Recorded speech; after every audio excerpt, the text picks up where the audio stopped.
Welcome to the weekend edition of the Fast Five by Fear and Greed. I'm Michael Thompson, and hello, Sean Aylmer. Hello, Michael. Sean, on weekdays, it's all about the Fast Five, the top 5 business stories in 5 minutes. On the weekend, we still keep it to 5 minutes, but we're going to pick out the biggest story of the week, the sleeper story, one that's kind of flying under the radar a little bit, the most remarkable story, and our favourite story. So let's jump into it. What was the biggest story of the week for you? Oh, it's all about earnings seasons. Plenty going on at the moment. Commonwealth Bank came in with a record result, but its share price tumbled. Basically, its profit margins look to have peaked.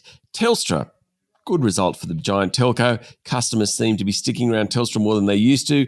Newcrest came out with a massive dividend payout and said it wasn't interested in Newmont's takeover bid. Then it said, but you can look at our books. Let's keep talking on that one. Wesfarmers had a pretty solid result. So too CSL, that just keeps chugging along. Basically, the gist of earnings this week, the economy has definitely come off the boil a bit this year. Supply chain pressures have eased, that's good. But the most notable thing, there's plenty of uncertainty about the outlook and where the economy is heading. Big week for earnings. Yeah, absolutely. My biggest story this week was pretty much everything that's been happening in politics. And the highlight for me was Senate estimates and the headline act there where senators grilled bureaucrats was Reserve Bank Governor Philip Lowe under a lot of pressure over the bank's actions in raising rates when he said they wouldn't go up until 2024 at the earliest.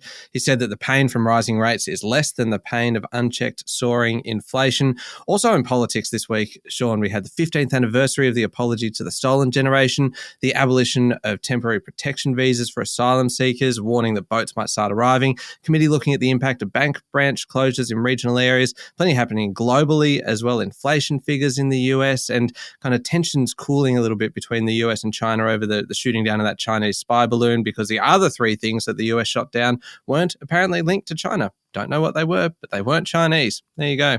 Sean, most remarkable story. Can I nominate one for this? Because I've got a cracker. Yeah, please. So we covered this story right at the very start of the week, and I'm still amazed by it. The 5 biggest Western oil companies made a combined profit last year of almost $200 billion US.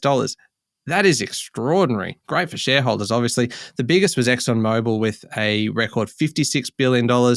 Chevron, Shell, Total Energies came next. Bringing up the rear, BP, just $28 billion in profit for poor little BP there. Got a lot of people offside with changes to their plans to cut oil and gas output and carbon emissions. No surprise the oil giants are raking it in. Energy costs soared last year. Still, these 5 companies combined made a touch under $28 million US an hour last year. I find that remarkable. I'm with you. The most remarkable story of the week, no doubt. All right, the sleeper story, one that's maybe going to be a bigger story down the track. What was it for you? Well, we heard plenty about it, but I think it has massive ramifications that we're not thinking enough about. The Albanese government this week abolished temporary protection visas. Around 19,000 refugees who have been in Australia for up to 10 years will be able to apply for a newly created permanent residency visa with family reunion rights and a path to citizenship. The opposition jumped on the decision, saying granting permanent visas could revive the people smuggling trade. Very few issues have divided this country as much as refugees over the past 20 years. The fights during the Howard years about turning back boats were harsh and passionate. Ultimately, the policy did work. People stopped taking incredibly precarious journeys to Australia, encouraged by people smugglers. I support what the Albanese government is doing, but the opposition also has a point. It's a very vexed issue and could become a serious political issue, particularly if at some point in the next couple of years, Australia starts intercepting boatloads of refugees. A real sleeper for mine. Yeah, absolutely. Favorite story for me this week, Sean, I'm going to go with the Super Bowl because it really has something for everyone.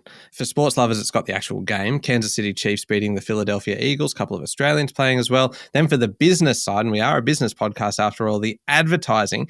Just a couple of quick stats, Sean. In 1967, about $40,000 US for a 30-second commercial. 2023, that same spot cost $7 million US. $230,000 per second. Incredible. If you were there for the entertainment, you had the halftime show with Rihanna and a little bit of intrigue as well. If you happen to look up into the stands, you might have spotted Rupert Murdoch sitting up there alongside Elon Musk. Musk then tweeted about the Super Bowl, disappointed that Joe Biden's tweet got better reach than his. So apparently had Twitter engineers change the algorithm to prioritize his own. This story has everything. Oh, it's a cracking story. My favourite story this week was that the Republicans in the US have got their first opponent against Donald Trump for the 2024 election campaign. Her name is Nikki Haley. She's from South Carolina and was once governor of that state. She was also a UN ambassador in the Trump administration. Early to jump into the campaign, but the 51-year-old Ms. Haley says the party needs generational change. She wants Republicans to rally around substantive issues, and the party needs a candidate with appeal to mainstream America. I think Donald Trump was a dreadful president. To have a Republican putting her hand up saying, yep, I'm going to take him on, great news, I think. All right, there we go. 5 minutes and pretty much everything you need to know in the world of business. Thank you, Sean. Thank you, Michael. We'll be back on Monday morning with the top 5 business stories in 5 minutes. Don't forget to hit follow. Also check out our other podcast, How Do They Afford That? Featuring Canna Campbell, the founder of Sugar Mama TV. This week's episode all about rebooting your household budget to help deal with rising interest rates. I'm Michael Thompson, and this is the Fast 5 by Fear and Greed.